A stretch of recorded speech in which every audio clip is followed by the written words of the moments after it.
అనకాపల్లి బాలిక హత్య కేసులో నిందితుడి కోసం 12 బృందాలు గాలిస్తున్నాయి. నిందితుడు నోట్ రాసి హత్య చేసినట్లు చెప్పారు అనకాపల్లి ఎస్పీ మురళీకృష్ణ. 4 నెలల క్రితం బాలిక సోదరుడు ఫిర్యాదుతో నిందితుడు సురేష్ పై పోక్సో కేసు పెట్టి అరెస్ట్ చేసినట్లు తెలిపారు. సురేష్ మానసిక పరిస్థితి కూడా బాగోలేదంటున్న అనకాపల్లి ఎస్పీతో మా correspondent Chiranjeevi face to face. విద్యార్థిని హత్య కేసుకు సంబంధించి ఇప్పటికే పోలీసులు దర్యాప్తు వేగవంతం చేశారు. మరోవైపు ప్రత్యేక బృందాలను కూడా ఏర్పాటు చేసి నిందితుల కోసం గాలింపు చర్యలు అయితే కొనసాగడం జరిగింది. ప్రస్తుతం మనతో మాట్లాడడానికి జిల్లా ఎస్పీ గారు ఉన్నారు. ఆయనతో మాట్లాడే ప్రయత్నం చేద్దాం. సార్, ఎంతవరకు వచ్చింది సార్ ఈ ఘటనకు సంబంధించి? అతి దారుణంగా విద్యార్థిని చంపబడింది. దీనికి సంబంధించి ఎటువంటి చర్యలు తీసుకుంటారు? టోటల్ ఒక 12 టీమ్స్ ని మనం ఫామ్ చేయడం జరిగింది. ఫీల్డ్ లో వెరిఫికేషన్స్ కానీ టెక్నికల్ గా కానీ మొత్తం అన్ని టీమ్స్ కూడా ఫీల్డ్ లో ఉన్నాయి. ముఖ్యంగా నిందితుడు జరిగిన దాని మీద ఒక నోట్ కూడా రాసి పెట్టాడు. దాన్ని కూడా క్షుణ్ణంగా వెరిఫై చేయడం జరుగుతుంది. సో దానికి సంబంధించి తను రాసిన ఇన్ఫర్మేషన్ కూడా అనలైజ్ చేసి మొత్తం అంతా కూడా పాత జరిగిన ఈవెంట్స్ నుంచి అన్ని కూడా చెప్పడం జరిగింది. సో అవన్నీ చూసి త్వరలోనే నిందితుడిని పట్టుకునే విధంగా కఠినమైనటువంటి చర్యలు తీసుకునే విధంగా అందరికీ ఇన్స్ట్రక్షన్స్ ఇవ్వడం జరిగింది. ఇన్వెస్టిగేషన్ కూడా ఇప్పుడు డిఎస్పీ స్థాయి అధికారికి ఇన్వెస్టిగేషన్ అప్పచెప్పడం కూడా జరిగింది. ఈ సురేష్ అనే నిందితుడికి అసలు చంపడానికి గల అసలు కారణాలు ఏంటి సార్? ఆమె మీద ఎందుకు అంత పగ పెంచుకున్నాడు?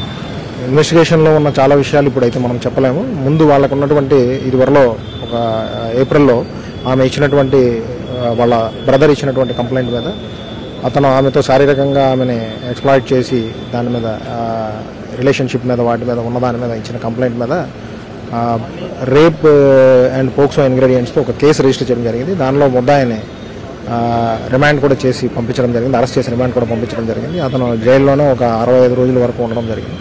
తర్వాత అనంతరం బెయిల్ మీద వచ్చిన తర్వాత కోర్టు వారికి గుడ్ బిహేవియర్తో ఉంటానని దీని మీద కండిషన్తో బెయిల్ తీసుకొని వచ్చిన తర్వాత ఈ ఇన్సిడెంట్ జరిగింది.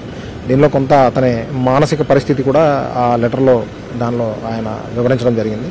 సో ఇవన్నీ కూడా పరిగణనలోకి తీసుకొని నిందితుడిని త్వరలోనే పట్టుకునే విధంగా అన్ని టీమ్స్ ని ఫీల్డ్ లో చేశాము. అందరం ఆఫీసర్స్ అందరం కూడా ఫీల్డ్ లోనే. సార్, మృతురాలు బంధు ఎవరైతే తల్లిదండ్రులు ఒక ఆరోపణ చేస్తున్నారు. బెయిల్ మీద వచ్చిన తర్వాత కూడా తమ అమ్మాయి అంట వెంటపడుతున్నారు. ఇదే విషయం గురించి పోలీస్ స్టేషన్ రాంబెల్లి పోలీసులకు కూడా ఒక 3-4 సార్లు వెళ్ళి కలవడం జరిగింది. అయినా పట్టించుకోలేదని చెప్తున్నారు. ఒకవేళ పట్టించుకుని ఉంటే తమ కూతురికి ఇటువంటి పరిస్థితి వచ్చేది కాదు.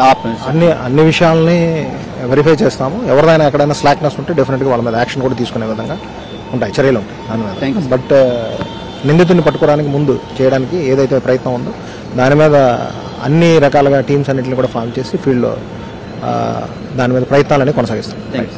ఇది ఈ కేసుకు సంబంధించి ఇప్పటికే పోలీసులు మొత్తం 12 బృందాలను ఏర్పాటు చేయడం జరిగింది. ఈ కేసుకు సంబంధించి ఎవరైతే నిందితున్నాడో అతనికి కోసం 12 బృందాలు ప్రస్తుతం జిల్లా వ్యాప్తంగా గాలింపు చర్యలు అయితే కొనసాగిస్తున్నాయి. మరోవైపు మైనర్ విద్యార్థిని ఎవరైతే ఉన్నారో ఆమెని అతి దారుణంగా చంపిన నిందితుడు నిన్న సాయంత్రం నుంచి పరారులోనే ఉన్నాడు. అతని కోసం ప్రత్యేక బృందాలు కూడా గాలిస్తున్నాయి.